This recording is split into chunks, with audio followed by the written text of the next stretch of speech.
Hey everyone, Coach Investor back to another video for you today. So as I mentioned in the Amazon video, well, if you missed that, it's going to be in the top right corner.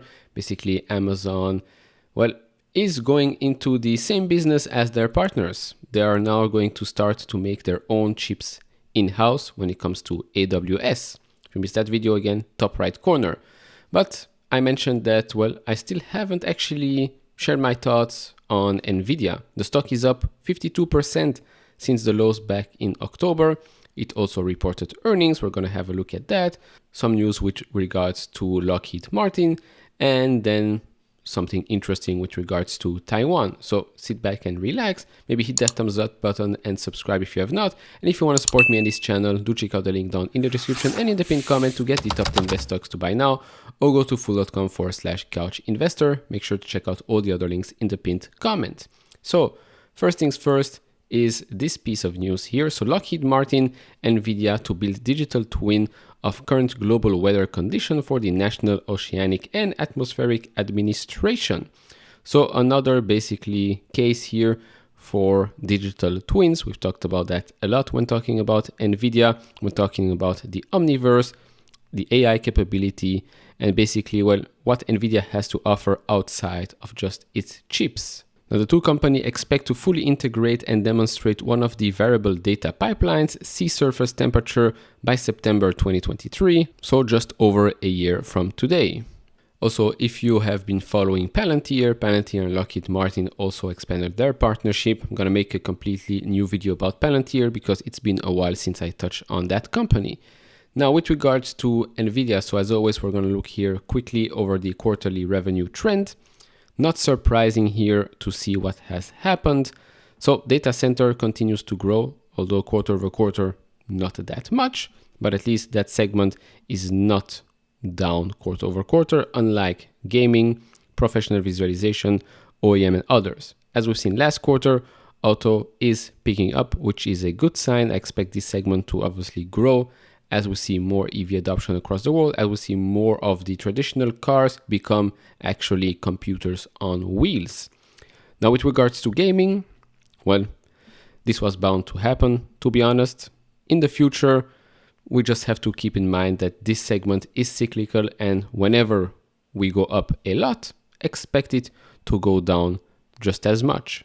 Now, of course, I have to add that we won't have COVID or high inflation or a recession each and every time, but do take all of these information into consideration.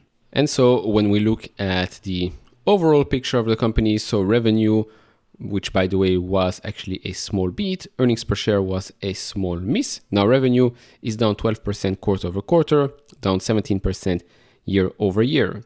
Margins, gross margin, it's up 10.1% quarter over quarter, down 11.6 percentage points year over year. As for operating income, again, Q3 was better than Q2. It's up 20% quarter over quarter, but it's down 77% year over year. Bit of the same story here with net income, up 4% quarter over quarter, down 72% year over year. And then earnings per share, basically the same thing.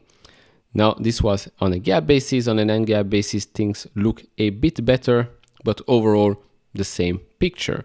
Now, if we look at each and every segment, as we've seen, data center, that's up quarter over quarter 1% and 31% year over year. So that segment is extremely, extremely crucial. And I've been saying this for a while. Even when gaming was dominating, I said that data center is the one that will continue to grow regardless and will surpass. And once that surpasses gaming, it will continue to be the number one.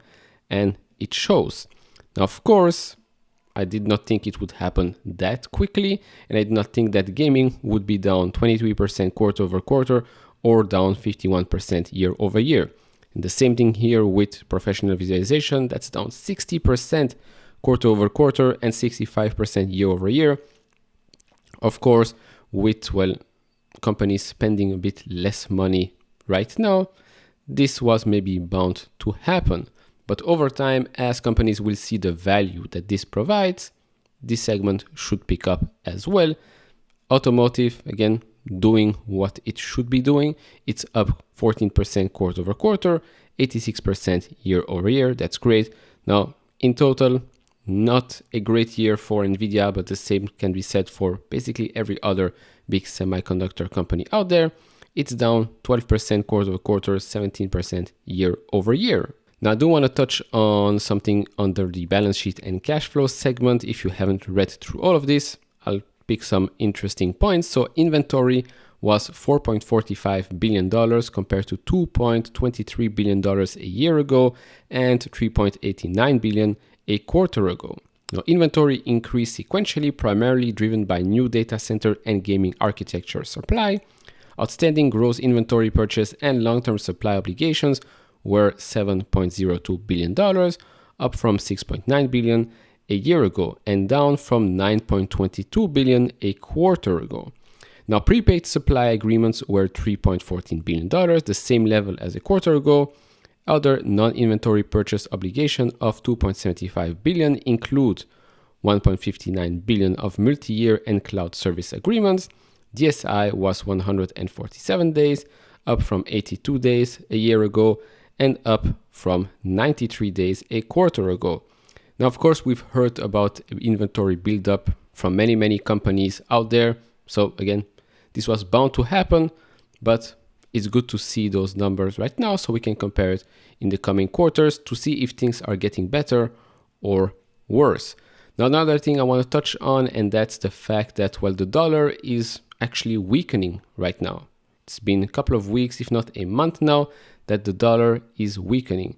And as we've seen the last 2 quarters, FX was a huge headwinds for most companies that obviously have their business outside of the United States, or basically I would maybe rephrase that, and well, they generate a lot of money outside of the United States, other currencies, and now that, well, the dollar is a bit weakening, that should be a tailwind for the coming quarters. For example, the euro right now, you get 1.05. Before, that was, well, the dollar was stronger than the euros, which was something that we haven't seen in a long time. Now, as for outlook for the fourth quarter, so they expect revenue to come at $6 billion, plus minus 2%, which means a small growth quarter over quarter, year over year, still down. GAAP and non-GAAP gross margin are expected to be 63.2% and 66%, so okay. And GAAP, non-GAAP operating expenses, $2.56 billion and $1.78 billion respectively, which if we look at this quarter's numbers is again flat-ish a bit quarter over quarter, maybe even a bit down. And last thing I want to mention is this move right here. So Nvidia to move logistics center to Taiwan from Hong Kong. So apparently Nvidia is readying to move a logistics center in Hong Kong to Taiwan following discussions with the government over tax incentives. Now, I don't know about you, but Taiwan right now, well, is a big question mark. We don't know what's going to happen between Taiwan and China. So moving from Hong Kong to Taiwan right now, to me, is a bit strange. But then again, maybe nothing will happen and this is actually a good move. Remains to be seen. Overall, Nvidia as a business is great for the long term. Now, I'm not gonna lie, the stock is, again, it's up 52% since its lows back in October.